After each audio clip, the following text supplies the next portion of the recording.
Hello everyone, welcome back to my channel. Viewers, आप सभी का वेलकम है। आज की क्लास में हम लोग कुछ और इम्पॉर्टेंट क्वेश्चंस की प्रैक्टिस करेंगे। इससे पहले वाली क्लासेस में हम लोग एग्ज़ाम के पॉइंट ऑफ व्यू से जो क्वेश्चंस इम्पॉर्टेंट थे उसकी प्रैक्टिस कर रहे थे। तो आज की क्लास में भी हम लोग इम्पॉर्टेंट क्वेश्चंस की प्रैक्टिस ही करेंगे, लेकिन आज मैं आपको लॉन्ग क्वेश्चंस बताने वाली हूँ, यानी कि ऐसे क्वेश्चंस जो अक्सर लॉन्ग में पूछे जाते हैं वो मैं आज आपको कराऊंगी। इससे पहले वाली क्लास में मैंने आपको शॉर्ट कराए थे, कुछ शॉर्ट थे कुछ लॉन्ग थे, और मैंने आपको बताया था अगर वो क्वेश्चंस आपके लॉन्ग में पूछे जाएँ तो आप उनकी डिटेल भी दीजिएगा। ठीक है, तो आज के जो क्वेश्चंस है ये ज़्यादातर अभी तक की जितना मैंने नोटिस किया है उसके हिसाब से ये क्वेश्चंस आपके लॉन्ग में ही आएंगे। ठीक है, तो चलिए स्टार्ट करते हैं आज की क्लास। सबसे पहला क्वेश्चन है, और मैं आपको बता दूं जो कोई नया यानी कि पहली बार ये वीडियो देख रहा है तो इसका पूरा डिटेल कोर्स मैं करा चुकी हूँ, प्लेलिस्ट बनी हुई है। अगर आपको डिटेल में पढ़ना है तो आप प्लेलिस्ट पर जाएं। प्लेलिस्ट है यूपीडीएलएड फर्स्ट एंड थर्ड सेमेस्टर नाम से, वहाँ पे आप जा कर के इसकी डिटेल पढ़ सकते हैं। ठीक है, तो क्वेश्चन ये है, तदरीस नज़्म के खुसूसी मकासद बयान कीजिए। उर्दू को दो हिस्सों में बांटा गया है, जैसा कि आपको पता होगा, नज़्म और नशर। तो यहाँ पे पूछ रहे हैं कि नज़्म को पढ़ाने का क्या मकसद होता है। तदरीस मतलब होता है टीचिंग, यानी कि पढ़ाना, शिक्षण। तो तदरीस नज़्म के खुसूसी मकासद बयान कीजिए, यानी कि नज़्म को पढ़ाने का क्या एम होता है, क्या मकसद होता है, खुसूसी मकसद बयान कीजिए। अगर आपको नहीं पता है फ़र्क नज़्म और नशर में, तो आप यानी कि अगर आपको फ़र्क नहीं पता है तो इतना ज़रूर ध्यान रखें, जैसे कि आपको वर्ड से पता लग रहा होगा कि नज़्म में नज़में वगैरह आएंगी, शेर व शायरी आएगी, और नशर में आपके पैराग्राफ्स वगैरह आएंगे, किसी की स्टोरी है, किसी की सवाने हैं आते हैं, ये सभी चीज़ें आपके नशर में आती हैं। ठीक है, तो अगर ये लॉन्ग में आए, जो कि लॉन्ग में ही आने के चांसेस हैं इसके, तो आप कम से कम 5 से 6 पॉइंट ज़रूर लिखें। ऐसा ना करें कि आप इसमें 1-2 पॉइंट ही लिख कर आएँ। कम से कम 5 से 6 पॉइंट लॉन्ग में लिख कर आएँ, और शॉर्ट में आप शॉर्ट की तरह ही आंसर दें।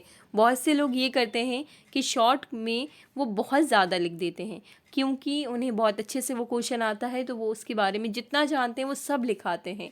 अगर आप ऐसा करेंगे और लॉन्ग को शॉर्ट बना देंगे और शॉर्ट को लॉन्ग कर देंगे तो इससे आपको मार्क्स अच्छे नहीं मिलेंगे। इसीलिए आप ध्यान रखिएगा कि शॉर्ट को शॉर्ट की तरह लिखें और लॉन्ग को लॉन्ग की तरह ही लिखें। ठीक है, यानी कि आप टाइम मैनेजमेंट ज़रूर सीखें एग्ज़ाम टाइम में, कि किस तरह से टाइम को मैनेज करते हैं, और अपने शॉर्ट को शॉर्ट की तरह लिखें और लॉन्ग में टाइम बचाकर लॉन्ग को लॉन्ग की तरह ही लिखें। ठीक है, ये एक टिप समझ लीजिए। तो देखिए इसमें मैंने क्या लिखा है कि तदरीस नज़्म के खुसूसी मकासद दर्ज झेल हैं। नंबर 1 पॉइंट, उस्ताद नज़्म के ज़रिए बच्चों को आसानी से ज़्यादा अल्फाज सिखा सकता है।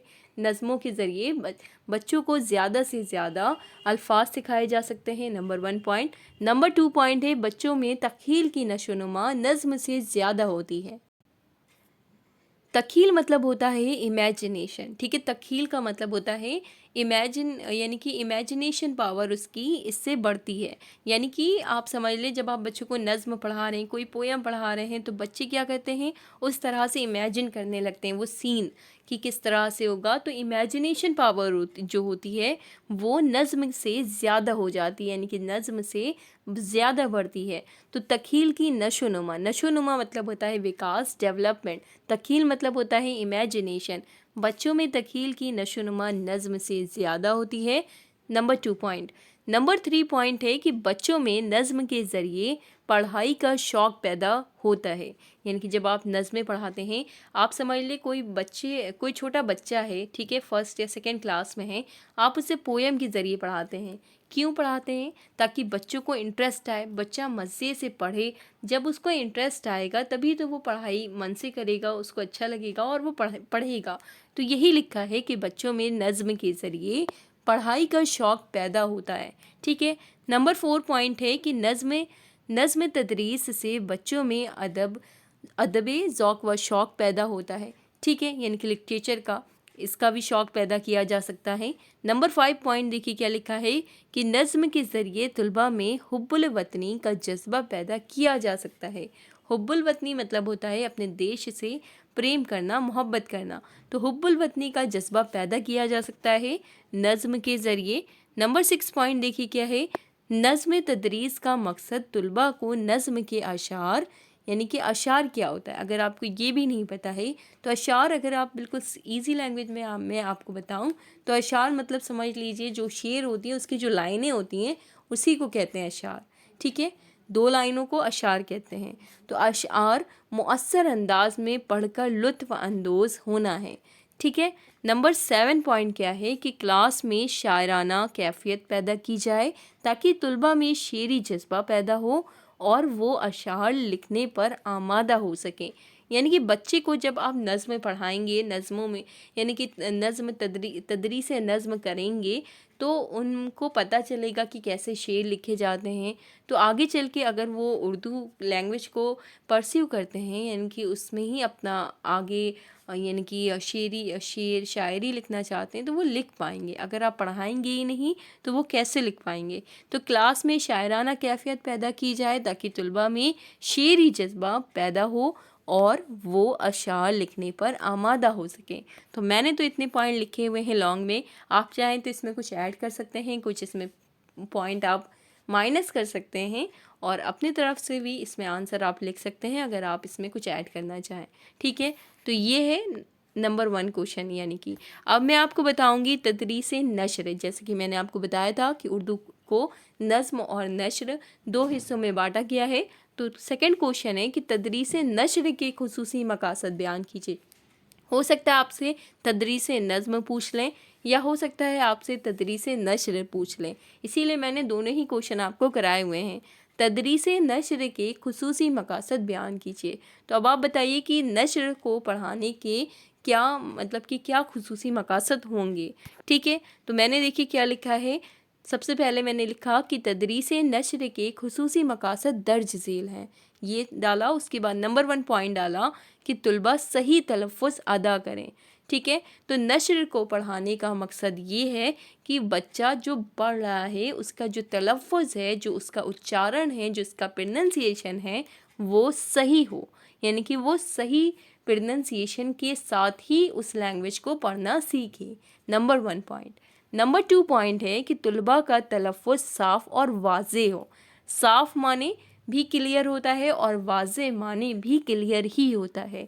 तो तलबा का तलफ़ुज़ यानी कि उसका जो बोल रहा है, उर्दू लैंग्वेज को जो बोल रहा है, जो उसका उच्चारण है, जो उसका प्रोनंसिएशन है वो एकदम साफ़ हो और वाज़े हो। ठीक है, यानी कि वो जा को जा पढ़े और जा को जा ही पढ़े, शा को शा पढ़े और सा को सा पढ़े। तो उसका जो तलफ़ुज़ है वो साफ़ हो और वाज़े हो। नंबर 3 पॉइंट कि बोलते वक्त मुनासिब हरूफ और लफ्ज़ पर रुकना, यानी कि जब वो बोल रहा है तो कहाँ पे रुकना है उसे, कहाँ पे आवाज़ को मतलब कि ऊंचा करना है, कहाँ पे धीरी करनी है, कहाँ पे ठहरना है, ये सभी चीज़ें बताएं आप उन्हें।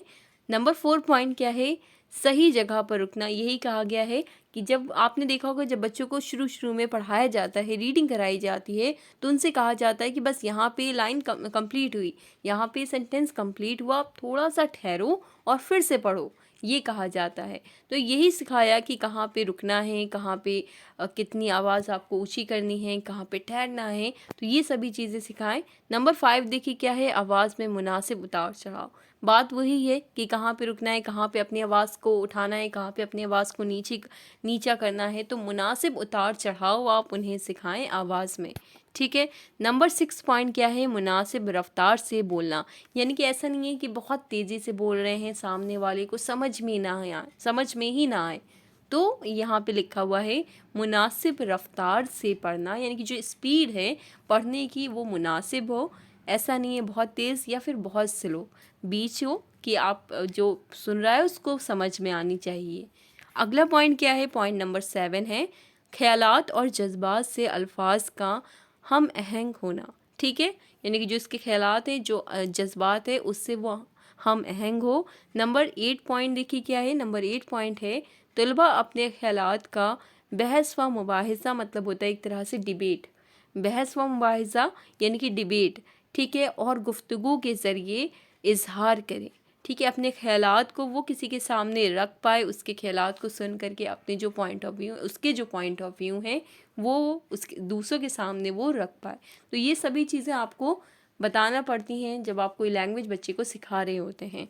ठीक है, नंबर 9 पॉइंट क्या है, जलसे में सामईन। देखिए सामईन मतलब होता है ऑडियंस, सामईन मतलब ऑडियंस। जलसे में यानी कि कोई प्रोग्राम है, कोई जलसा है, उसमें जो ऑडियंस है उसके सामने अपने ख्यालात को खुद एतमादी यानी कि बहुत ही कॉन्फिडेंस के साथ मुअस्सर ज़बान में बयान करें। मतलब कि आप लैंग्वेज सिखा रहे हैं तो आपको बच्चे को ये बताना पड़ेगा कि अपने ख्यालात को कैसे अच्छे ढंग से आप किसी के सामने रखें, कौन से अल्फाज का इस्तेमाल करें और ऑडियंस को किस तरह से आप अपनी बात अपनी यानी कि जो आपके ख्यालात हैं वो ऑडियंस तक कैसे पहुंचाएं। ठीक है, तो जलसे में सामईन के सामने अपने ख्यालात को खुद एतमादी के साथ मुअस्सर ज़बान में बयान करें। Number 9 point. नंबर 10 है ज़ख़ीरे अल्फाज में इजाफ़ा करके मुनासिब अल्फाज और जुमला बंदी का इस्तेमाल करें। ठीक है, यानी कि ज़ख़ीरे अल्फाज में इजाफ़ा करके, ज़ख़ीरे अल्फाज मतलब होता है उर्दू लैंग्वेज के जो वर्ड्स हैं, जो अल्फाज है उसको सीखें कि कहाँ पे, जैसे कि वाज़े मतलब क्या होता है, वाज़े मतलब क्लियर होता है। तो ये सभी चीज़ें वर्ड्स के ज़ख़ीरे अल्फाज को बढ़ाएं और मुनासिब अल्फाज और जुमला बंदी का इस्तेमाल करें। तो आज की क्लास में बस इतना ही। आई होप आपको इससे हेल्प मिले। वीडियो अच्छी लगे, आपके लिए हेल्पफुल हो तो लाइक करें, शेयर करें, सब्सक्राइब करें। जितने भी स्टूडेंट्स उर्दू लैंग्वेज पढ़ना चाहते हैं, जिनका एग्ज़ाम करीब है, वहाँ तक इस वीडियो को ज़रूर पहुँचाएँ। Thanks for watching. कोई भी क्वेश्चन हो कमेंट करके ज़रूर पूछ लें।